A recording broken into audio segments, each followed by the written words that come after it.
Sa kalapit na kanal, isa pang grupo ng mga binatilyo ang nangunguha ng putik.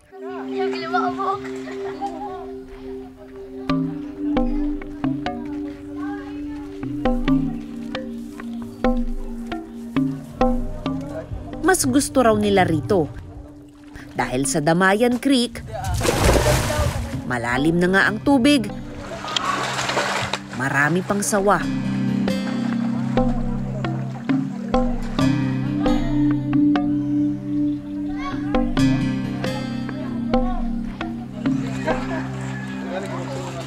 Yun nga lang, maraming basura at bubog dito.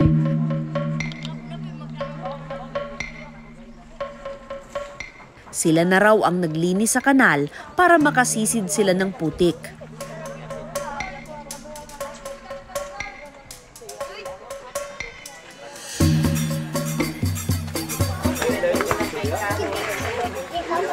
Labayan niyo galing na.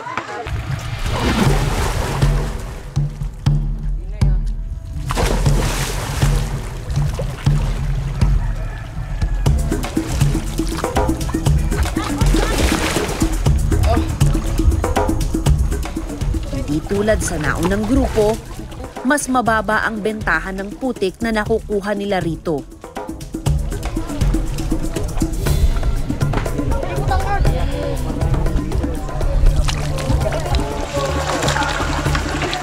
₱6 lang kada balde na paghahati-hatian pa nila. Kaya mapapaisip ka, kung sulit ba ang hirap ng paglalapok? 20, di magkano yun? 120 pesos. Tapos ilan kayong naghahati doon? Depende kapag dalawa. Pagkain namin na... Oo. Pero bakit kayo nagaganito? Kailangan pamilya, mga tulong. Oo.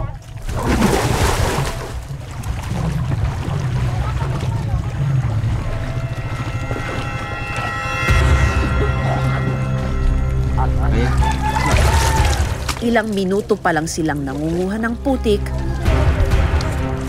umahon si Jimwell.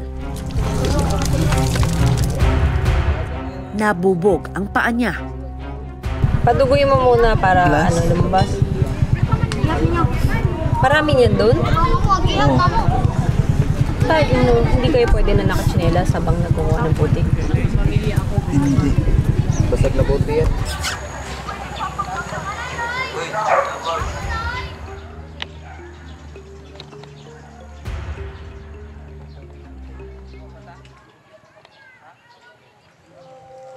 Karaniwang edad 10 hanggang 16 ang mga batang lalaking naglalapok.